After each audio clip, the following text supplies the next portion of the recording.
Estamos na conversa número 44. Olá a todos, bem-vindos.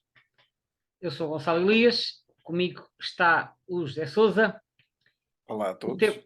Olá, o tema é o Andorinhão Real. Ó Zé, conta-nos lá uma coisa. Pelo que eu já percebi de conversas que tive contigo, esta é uma ave que te tem andado sempre a escapar, não é verdade? É verdade, falta de jeito. Já fui à procura dela, não é? Porque eu sei que ela aparece aqui também na região, ali no Cabo Especial. Já fui à procura dela várias vezes. Não é das espécies que eu tenha feito assim um esforço descomunal para andar à procura dela. Mas já fiz saídas naquela tentativa de, olha, fizeram uma observação, deixa-me lá ir ver se vejo o bicho. E depois chego lá e não está lá à minha espera, claro. Pronto, enfim, mas não é a única espécie que eu tenho essa sorte. Não, Há o- todos nós temos sempre alguns cromos que faltam na coleção. Isso eu acho É que verdade, é verdade. faz parte da Os, experiência. e os cromos que às vezes para uns são fáceis e saem em todas as carteiras e depois nos outros aquilo para muita carteira que vamos nunca sai lá nada. Exatamente. E então, pronto, eu acho que faz parte da experiência de qualquer observador e fotógrafo para ver uns cromos que temem em não aparecer. Valha-nos isso. Pois olha, é assim, esta é uma daquelas espécies que eu tinha visto com o meu tio antes de começar a ver aves. Antes de começar a ver aves, não. Melhor dizendo, antes de começar a fazer a minha lista, porque como eu já referi em conversas anteriores, eu cheguei a fazer umas saídas com o meu tio em meados da década de 80, em que eu não registava absolutamente nada, mas em que fui aprendendo umas coisas. E eu já na década de 80 ia de férias para São Martinho do Porto. Era para um dia de férias com os meus pais para a praia de São Martinho do Porto, que fica ali um bocadinho a norte das Caldas da Rainha. E o meu tio que me ensinou as bases da observação de aves, também costumava ir para lá. E nós chegámos a fazer algumas saídas lá.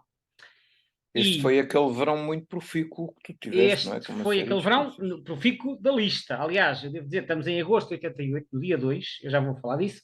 Este mês de agosto foi até hoje, tirando idas fora da Europa, em que são ambientes diferentes, mas na Europa, Portugal e Europa, foi o mês até hoje em que eu somei mais espécies novas, foram 38. Portanto, ainda temos aqui muita coisa para É falar este mês. vantagem de teres poucos cromos na caderneta. Não, e havia outra vantagem, estava de férias, porque eu em julho também tinha poucos, mas em julho estava a estudar, estava no Instituto Superior Técnico, tinha exames, portanto, julho era um mês de exames, os exames iam quase até ao fim, de modo que eu em julho tive aquela escapadela à Vila Nova da Baronia, mas não houve mais nada do que isso, porque não tinha tempo. Agora, quando entrei de férias em agosto, foi um bocadinho diferente, porque fui no dia 1 de agosto para São Martinho do Porto e no dia 2 comecei logo a faturar com aquela ida à Lagoa de Óbidos que eu contei nos episódios anteriores. Bom, e entretanto, ainda naquele dia, em que eu voltei da Lagoa de Óbidos, tinha ido de bicicleta até lá, eu ainda nesse dia já estava cheio de vontade de facto tirar espécies novas e pensei, eu quando estive aqui há uns anos com o meu tio, nós estivemos numa encosta que existe logo a norte da Bahia, que é o Monte do Facho, onde em tempos havia um restaurante que nesta altura já estava arruinado, e eu lembro-me que estava lá com o meu tio, estavam a passar uns andorinhões, e ele de repente chamou a atenção que aquilo eram andorinhões reais, e realmente viam-se muito bem que tinham a barriga branca. E eu lembrava-me disso, ainda antes de eu ter a minha lista, e pensei, vou, mas é até ao Facho, porque sou capaz de ver andorinhões reais. Então começa o Monte do Facho, é então um monte que fica assim na escarpa a norte de São Martinho do Porto, entre a Bahia e já vê-se a Nazaré ao longe, e comecei a pedalar por ali acima, não era longe, e quando chego lá acima, depois não demorou muito até ver lá os andorinhões reais, porque esse era um sítio regular de ocorrência.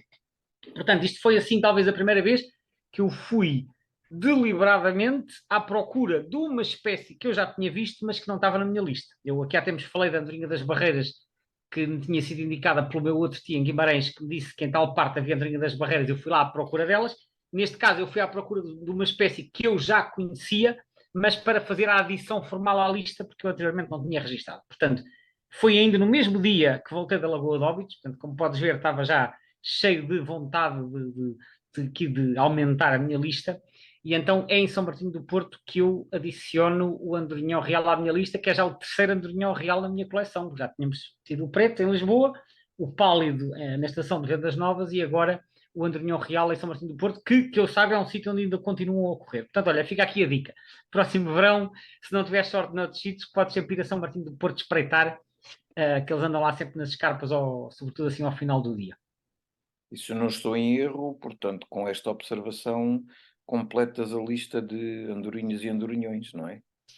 Para os que havia na altura, sim. Só que depois, a partir da década de 90, começa a nidificar uma quarta espécie de andorinhão em Portugal, que é o andorinhão cafre. Exato. Mas essa é uma espécie que eu só veria muito mais tarde, penso que em 1991, no sul de Espanha. E depois em Portugal, só ainda uns anos mais tarde do que isto. Portanto, daqui até chegarmos ao andorinhão cafre, ainda vão Ainda passar, falta um bocado. ainda falta bastante tempo. Portanto, deve estar para aí na 200 e muitos ou 300. Não tenho agora de cor. Mas, portanto, na altura só havia estes três andorinhões regulares em Portugal. Portanto, com este, efetivamente, para o que havia na altura, completei a família. Olha, eu vou-te perguntar aqui uma coisa. Vamos começar aqui por descascar aqui este nome que é de veras estranho. Tachymarctis Taquimarctis melba. melba. Bom, então, Taquimarctis é assim. Quando eu comecei a ver aves, esta ave estava no mesmo género dos outros andorinhões. Portanto, isso lá voltamos nós às questões taxonómicas, não é? Exato, Ele, claro. ele chamava-se Apis melba. Sim, ultimamente tem havido bastantes episódios em que nós falamos assim destas questões, mas realmente houve uma série delas assim de seguida. E então, ele chamava-se Apis melba.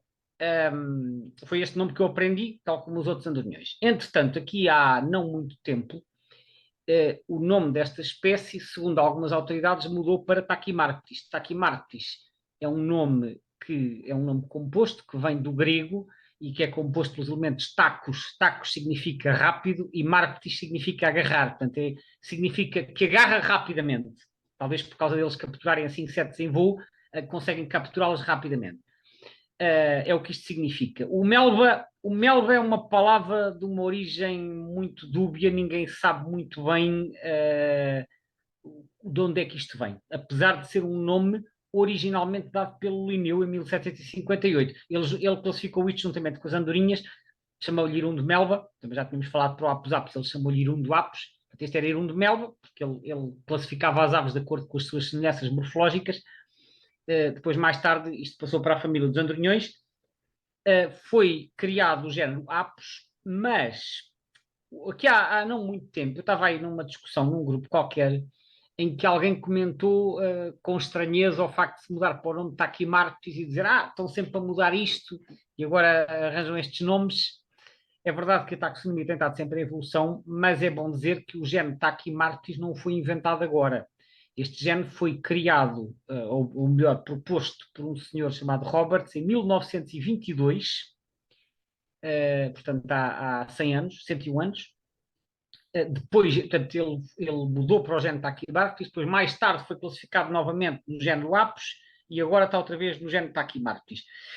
É claro que estas coisas são sempre um bocadinho discutíveis, mas os critérios atualmente considerados para estar no género Tachymarctis têm a ver, por um lado, com o maior tamanho, porque há um outro andorinhão em África, que é o Tachymarctis equatorialis, que também é assim bastante grande, com o facto dos pés, da estrutura dos pés nos juvenis ser diferente dos outros andorinhões e isto é um bocadinho curioso, o facto de ser parasitado por uma espécie diferente. Portanto, aqueles parasitas que os andorinhões têm, aparentemente os parasitas que vão aos andorinhões reais são diferentes dos parasitas que vão a outras espécies de andorinhões. Isto foi aquilo que eu li, não consigo detalhar muito mais, mas o aspecto aqui a reter é que há vários critérios morfológicos e não só que são usados para classificar as espécies neste caso em géneros distintos. E atualmente as principais autoridades taxonómicas consideram então o género Tachymarctis melba. A parte do melba, pelo que eu entendi, uma das origens possíveis para esta palavra seria a mistura das palavras melano e alba, porque ao fim e ao cabo são as duas cores que Pois, distinguem o animal, não é? é possível. Eu li num dos sites de referência que hoje em dia qualquer pessoa pode consultar no site Birds of the World. O site Birds of the World é um site que está fechado, mas tem uma parte que está aberta e que qualquer pessoa pode consultar para ver nomes científicos, que é The Key to Scientific Names, que é editado por um senhor chamado James Jobling, que já publicou vários trabalhos só sobre esta questão do significado e da origem dos nomes científicos. E então ele, nesse site, acerca da palavra melba, ele escreve explicitamente que não foi possível descobrir a etimologia. Portanto, há várias teorias, há várias explicações possíveis, mas neste caso não há uma explicação clara sobre de onde é que esta palavra vem. Portanto, ele considera que é uma palavra de etimologia desconhecida. O Linneu, na altura, usava estas Eu vi palavras. essa referência na Wikipédia e eles apresentam uma referência bibliográfica associada a esta afirmação. Etymology of Specific Epithet Melba, Dutch Birding. Sim, atenção, às vezes há referências e depois aparecem outras referências que indicam fontes diferentes, porque nem sempre é muito clara a origem e às vezes há documentos que até podem ser mais antigos que sugerem uma determinada origem, mas depois há coisas que estão mal Mas não, traduzidas. mas continua a ser apenas uma sugestão, é isso? Sim, ou seja, enfim, eu estou aqui a confiar no que diz este especialista, que é uma pessoa que já há muitos anos se dedica ao estudo disto. Ele analisou diferentes fontes, também fala aqui que podia ser uma corruptela de uma palavra antiga meu, do alemão antigo para gaivota, ou que podia ser uma transposição também corrompida de alba e marina, ou que, enfim, há aqui outra, e melver também uma palavra que vem do alemão antigo ou do holandês. Portanto, há aqui várias explicações possíveis, como te disse, mas por exemplo, em alemão, a andorinha dos Beirais é Mehlschwalbe, Mehl que é farinha, portanto, Mehlschwalbe contraído podia dar Melba, não é? Portanto, há várias teorias, várias explicações possíveis, não existe aparentemente consenso sobre qual é a explicação correta. E E como ficamos pelas. Como foi o Linneu que usou esta palavra pela primeira vez e ele aparentemente não dá nenhuma explicação, portanto, de facto existe também esta tal explicação que poderia ser uma contração de melanoalba, né? Como já Uhum, referiste, mas mais uma vez são hipóteses. Não ok. sabemos exatamente o que é que o Linneu, porque ele usava estes nomes, mas nem sempre explicava onde é que os ia buscar, e portanto, em alguns casos era diretamente do latim ou diretamente do grego, noutros casos eram, não sei, eram palavras vindas de outros idiomas, não se sabe. Esta é daquelas que fica mesmo assim por esclarecer. Agora diz-me uma coisa, em termos de distribuição, esta espécie tem uma distribuição relativamente alargada, mas aqui na zona da Península Ibérica dá a sensação de ser assim um bocadinho tresmalhada, não é? Ou seja, Sim, sim. Bom, é assim, a nível mundial, de facto, é uma distribuição muito vasta que ocupa quase todo o sul da Europa até aos Alpes e uma grande parte da Ásia até aos Himalaias. E depois também ocorre no Médio Oriente, Norte da África e certas zonas da África, incluindo até a África do Sul, com a curiosidade que as aves na África do Sul são visitantes estivais, portanto migram de sul para norte, ou seja, elas vão migrar para sul para nidificar e depois vão invernar mais a norte, na faixa equatorial, penso eu. E as nossas também migram para sul. Portanto, ela tem duas populações nidificantes, uma a norte e uma a sul. E tem algumas populações residentes também no centro da África e em Madagascar. Agora, no caso da Península Ibérica, efetivamente tem uma distribuição bastante fragmentada. Penso que são um bocadinho mais comuns a leste, na orla do Mediterrâneo, do que em Portugal. Em Portugal, a distribuição é extremamente descontínua e isto tem a ver essencialmente com a existência de habitat favorável.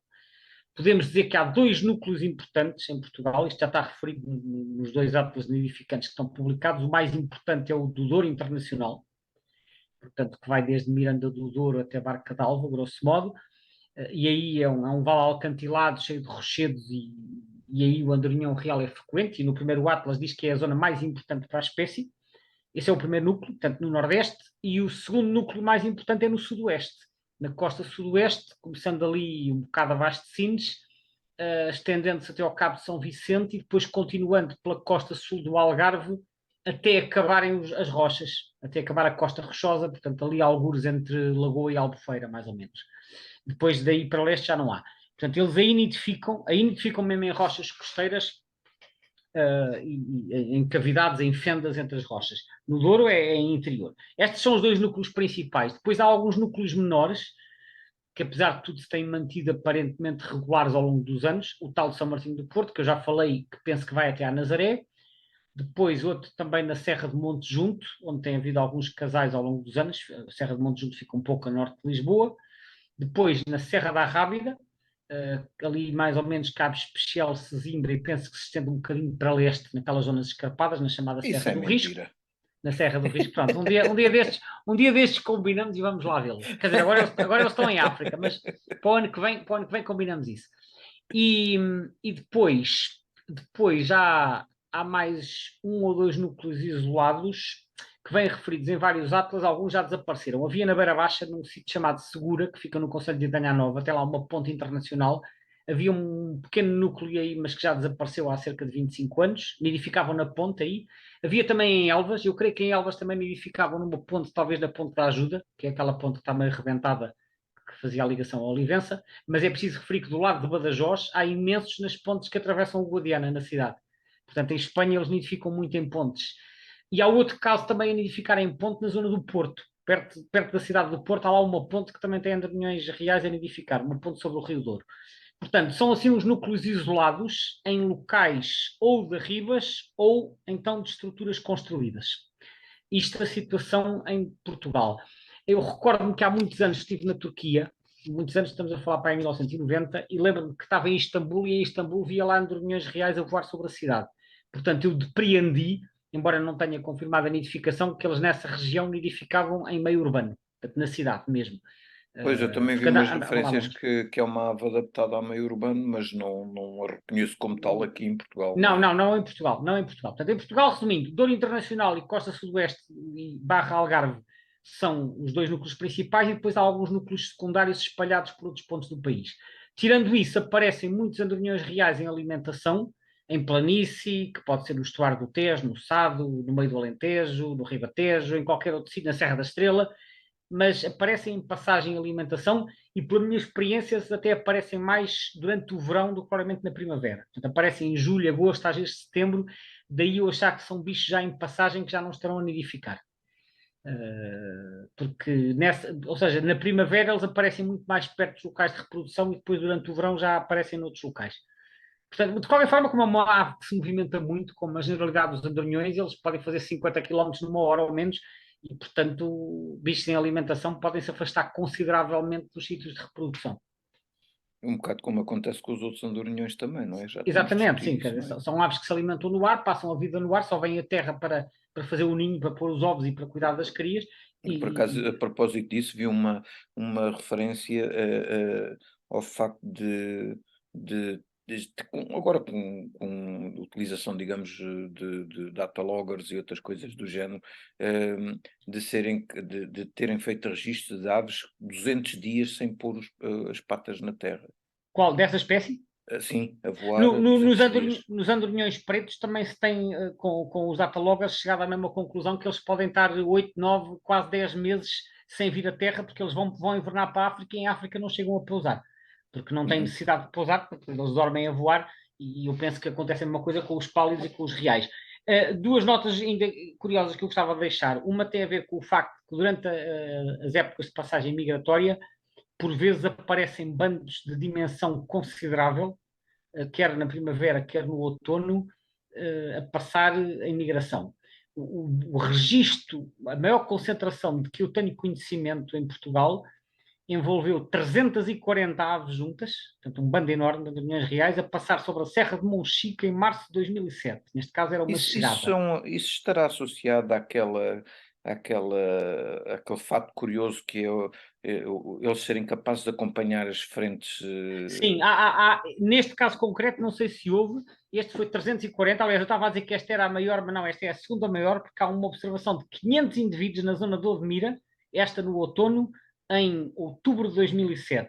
E há um terceiro registro, este sim, num dia de temporal, 145 indivíduos em outubro de 93, na Ria de Alvor, Portimão, portanto, num dia temporal a acompanhar uma frente. Eles às vezes vão atrás das frentes, aproveitam a passagem das frentes para migrar atrás dela, porque a chuva já passou e eles vão atrás e vão seguindo o vento. Portanto, conseguem aí, obviamente, poupar energia para se deslocarem sem ter que consumir as suas reservas. Portanto, fica aqui esta nota de vários registros de bandos com uma, três, cinco centenas de aves em migração, tanto na primavera como no outono. A outra nota muito curiosa também tem a ver com a longevidade desta espécie. A anilhagem tem permitido detectar casos de indivíduos muito longevos, nas mais variadas espécies, e no caso dos andorinhões reais, o registro mais longevo que há conhecimento envolveu um andorinhão real com 26 anos, que é uma idade muito Extraordinário. considerável para uma ave desta idade. No caso dos andorinhões pretos é 21 anos, o recorde, creio eu. No caso dos andorinhões pálidos que anilhamos na Rábida, o nosso recorde foi 18 anos. No andorinhão real há um registro documentado, está no site da Euring e noutras referências, de 26 anos. Portanto, fica também aqui esta nota para a extraordinária longevidade destas aves. Gonçalo, obrigado. Vamos ficar aqui mais uma vez com uma série de coisas para falar. Eu Eu gostava de acho que termos discutido aqui questões como, por exemplo, a evolução da população ao longo da história, etc, etc. Mas isso fica por outras núpcias. fica para a segunda volta, que eu cada vez mais acho que a segunda volta já é uma certeza, não é? Já Vamos não estar vamos escapar a aqui. ela. Exato. Quando chegar aquela fase, já os dois reformados, sem nada para fazer Exato, exato. e em vez de estarmos sentados a jogar às damas, vamos fazendo umas conversas Vamos sobre fazendo aves. as contas. Olha, aí está, estás a ver? Já fiquei mais animado com essa perspectiva. Estás a ver? Muito bem, muito bem. Ok. Ok, muito Então obrigado vá. então a todos e até à Obrigado. próxima. Até à próxima.